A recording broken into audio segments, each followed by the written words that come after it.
दोस्तों नमस्कार, मैं हूँ विनीता यादव और लोकसभा चुनाव के हर चरण में कोई नई कहानी बदल रही है, ऐसा लग रहा है। लेकिन वाकई में क्या हो रहा है ये समझने की जरूरत है। किसकी तरफ ये पलड़ा झुकता दिखाई दे रहा है। किस तरफ राजनीति की ये करवट ली जा रही है और कैसे, ये समझने की जरूरत है क्योंकि पहले चरण में, दूसरे चरण में जो कहानी थी वो अब चौथे चरण में नहीं दिखाई दे रही है।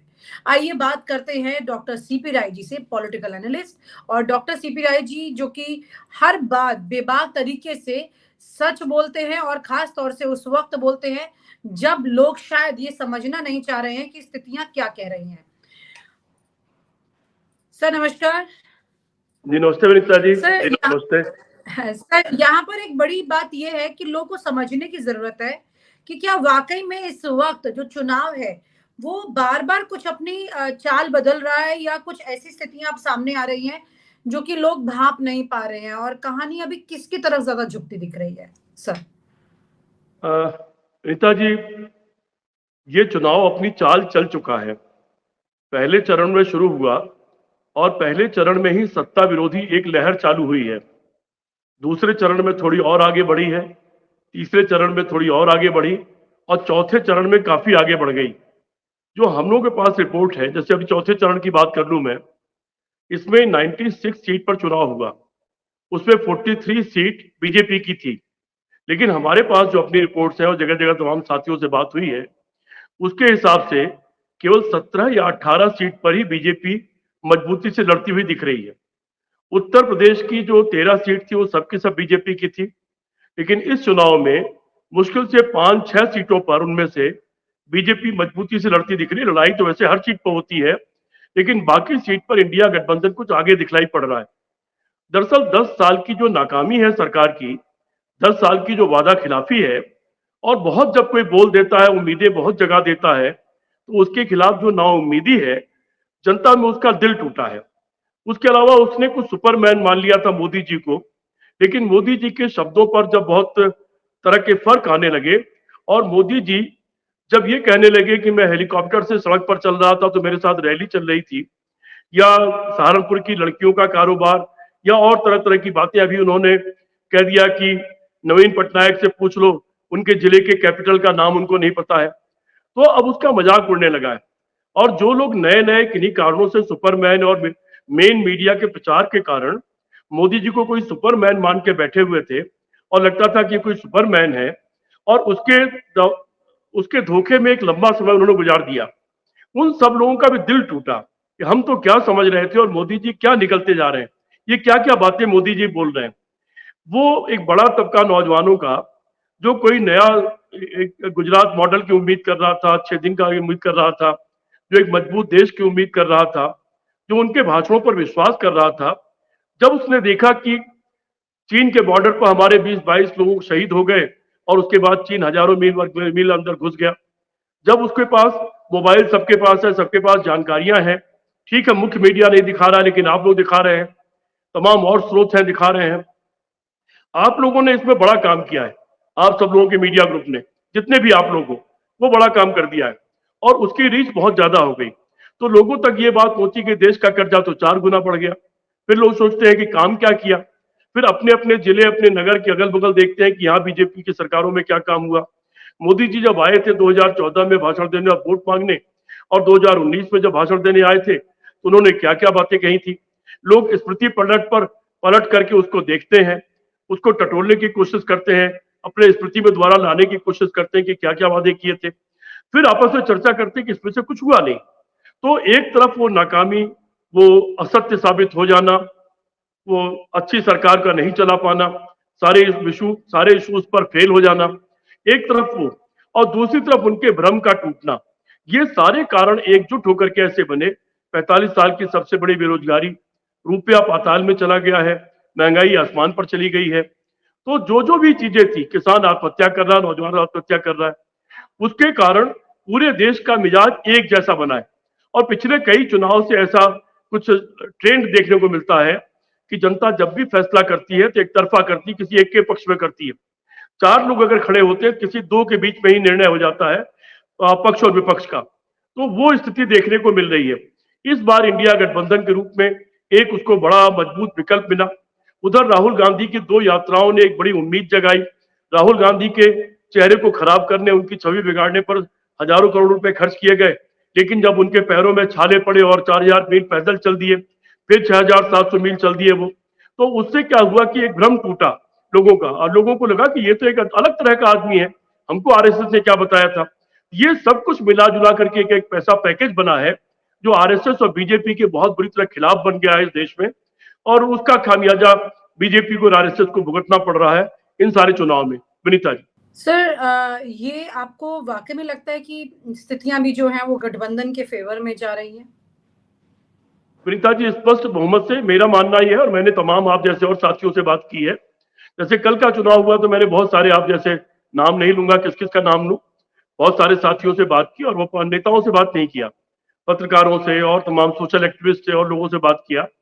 कल के चुनाव में जैसे यूपी में 13 सीटें हैं, तो मुझे 8 सीटें ऐसी दिखाई पड़ी जो इंडिया गठबंधन जीतता हुआ दिखाई पड़ रहा है। बाकी सीटों पर कड़ी लड़ाई है। जो 96 सीट का चुनाव हुआ उसमें केवल 17-18 सीटें ही बीजेपी मजबूती से लड़ती हुई दिखलाई पड़ रही है। तो मुझे तो पूरी तरह विश्वास है।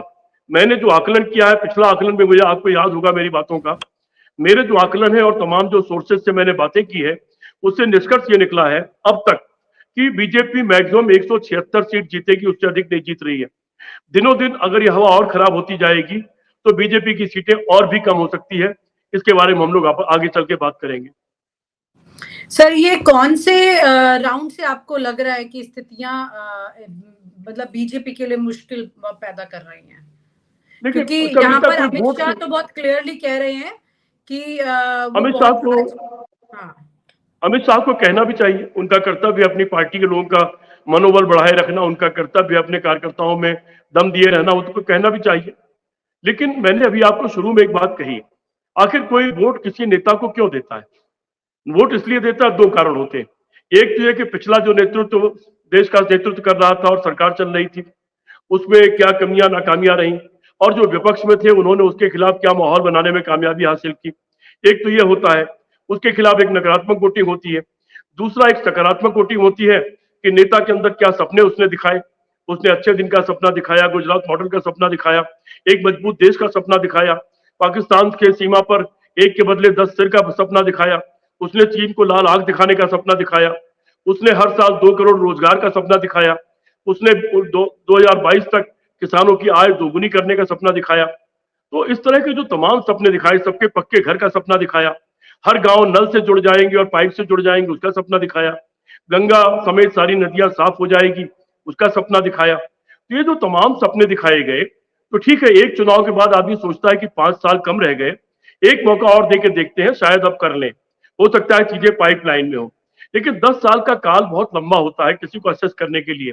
जब 2 बार की सरकार और 10 साल पूरे हो जाते हैं तो फिर जनता असेस करती है, फिर जनता तौलती है कि जिनको हमने पिछली बार जो हटाया था 2 चुनाव के पहले, उनको हमने क्यों हटाया था, उन्होंने क्या बुरा किया था, क्या इस 10 साल में उनका भ्रष्टाचार उजागर हुआ, क्या जिन लोगों पर आरोप लगे थे वो भ्रष्टाचारी है, क्या उनमें कोई जेल भेजा गया, कोई मुकदमे कायम हुए, क्या जिन बातों के और वादे किए गए थे क्या वादे पूरे हुए, इन्होंने जो सपने दिखाए थे, वादे किए थे, उनमें क्या क्या पूरे हुए। तो वो जब सारा आकलन करती है जनता, लोग आकलन करते हैं, तो फिर एक निष्पक्ष राय पर पहुंचते हैं। फिर उनको अगर ये लगता है कि नहीं तो बिल्कुल बेकार साबित हुए, कुछ भी नहीं किया, इनसे बेहतर तो पहले वाले थे जिन्होंने फला फला चीज की थी, उनके समय में देश ज्यादा अच्छा था, तरक्की कर रहा था, नौकरियां मिल रही थी, पूंजीपति अपने एक सीमा के अंदर दायरे में थे। ये नहीं कि 2 पूंजीपति देश की सारी संपत्ति हड़प जाए, 22 पूंजीपतियों के पास देश में 70 करोड़ लोगों से ज्यादा संपत्ति हो जाए, ये परिस्थितियां नहीं थी। और पर कैपिटा इनकम का धीरे धीरे पर सभी की बढ़ रही थी, बाजार के हालात ठीक थे, एमबीए और बीटेक करने के बाद तुरंत नौकरी मिल जा रही थी, बीएड बीटीसी करने के बाद तुरंत नौकरी मिल जा रही थी। उस समय बीएड बीटीसी एमबीए और इंजीनियरिंग कॉलेज दनादन खुल रहे थे। इन 10 साल की सरकार में ये कॉलेजेस बंद होने लगे हैं। तो ये सारी चीजें आकलन करने के बाद जो आम जनता ने एक राय बनाई है, और वो राय जमीन पर दिखलाई पड़ रही, इसलिए मैं कह रहा हूं कि ये सरकार जाने वाली है और बुरी तरह हार रही है, ऐसा हम लोगों को दिख रहा है। सर, लेकिन अगर हम चरण के मुताबिक बात करते हैं तो वाकई में, क्योंकि आप बहुत ही न्यूट्रल पर्सपेक्टिव के साथ में तस्वीर को सामने रखते हैं, तो ऐसे में क्या वाकई में आपको लगता है कि बीजेपी सिर्फ खोखली बात कर रही है कि उनकी कितनी सीटें आएंगी? ऐसा कैसे हो सकता है? वो तो बहुत विनीता, मैं क्लियरली कह आपके रहे हैं शायद कि शो में, मुझे लगता चाहे। है, मुझे ऐसा याद आता है कि मैंने आपके शो में शायद कई बार 3 शब्दों का जिक्र किया है, और इन शब्दों का मैं सामान्य तौर पर जीवन में भी जिक्र करता हूं लोगों से। सपने, सिद्धांत और संकल्प। व्यक्ति हो, वो अपने लिए सपने देखता है, व्यक्ति परिवार का हेड हो, वो परिवार के लिए सपने देखता है, सामाजिक संस्थाओं का हेड हो, वो समाज के लिए सपने देखता है, धार्मिक प्रमुख हो, वो अपने धर्म के लिए सपने देखते हैं। सवाल ये, सपने देखना बुरा नहीं है, लेकिन सपनों का सिद्धांतों की कसौटी पर कसा होना बुरा जरूरी है। अगर सपने आपने देखे वो बहुत अच्छे हैं, लेकिन सिद्धांतों की कसौटी पर नहीं खड़े हैं, जैसे मान लीजिए आपको 5 मंजिल की बिल्डिंग बनानी है, तो कितनी गहरी नींव होनी चाहिए, कितनी चौड़ी नींव होनी चाहिए, अगर ये आपको नहीं मालूम है तो बिल्डिंग धराशायी हो जाएगी, फेल कर जाएगी आपकी बिल्डिंग। एक मंजिल पर चढ़ने के बाद दूसरी मंजिल जाते जाते गिर जाएगी। वो जिंदगी के हर पहलू पर लागू होता है। इसलिए मैं बार बार कहता हूं कि सपने देखो, सपनों को सिद्धांत की कसौटी पर कसो, कि सिद्धांत की कसौटी पर वो सपने आपके सही हैं या नहीं है। और सपने भी देख लिए आपने, सिद्धांत की कसौटी पर भी कस लिए, फिर जरूरत होती संकल्प की, कि उन सपनों को पूरा कैसे करना है, उसके रोडमैप की और संकल्प की। फिर आपके पास अगर संकल्प नहीं होगा तो आपके सपने धराशायी हो जाएंगे। दुर्भाग्य से आरएसएस की जो पूरी जमात है, इसका दुर्भाग्य यह है कि हमेशा ये 5-10 हजार साल पहले के सपने में जीती है। जब से 1924-25 से इसकी स्थापना हुई है, ये कोई 10 हजार साल पहले का समाज और देश बनाना चाहती है, वही इसके सपने में है। वैज्ञानिक सोच इसके पास है नहीं, आर्थिक सोच इसके पास है नहीं, भविष्य की चुनौतियों के बारे में इनके यहाँ चर्चा होती नहीं है। दूसरों की बुराइयों में इनका समय ज्यादा जाता है। दूसरा धर्म हो, दूसरी पार्टी हो, दूसरे नेता हो, उनका चरित्र हनन हो, उनके बुराइयों में ज्यादा समय लग जाता है, उनका छिद्रान्वेषण करने में। अपना छिद्रान्वेषण करने और आत्म आलोचना करने में समय नहीं इनका खर्च होता थोड़ा भी। तो इनके पास भविष्य के सपने नहीं है, इनके पास अर्थशास्त्र के सपने नहीं है, इनके पास समाज विज्ञान के सपने नहीं, मनोविज्ञान के सपने नहीं है, इनके पास सर लेकिन वैज्ञानिक सपने नहीं लेकिन है, सर जो खबरें चिकित्सकीय ग्राउंड से। सपने नहीं है। और एक मिनट बेटा, क्योंकि इनके पास सपने नहीं है, तो इनके पास रोड मैप भी नहीं है, और सपने नहीं है तो सिद्धांत भी नहीं है, तो संकल्प कहां से होगा? इसलिए इनको फेल होना ही होना था। सर खबरें ये भी आ रही हैं ग्राउंड से चुनाव के दौरान में, खास तौर से कुछ ऐसी जगह जहां पर बीजेपी को डेंट हो सकते थे, उन जगहों पर बीजेपी ने बहुत अच्छा मैनेजमेंट अपने ले किया।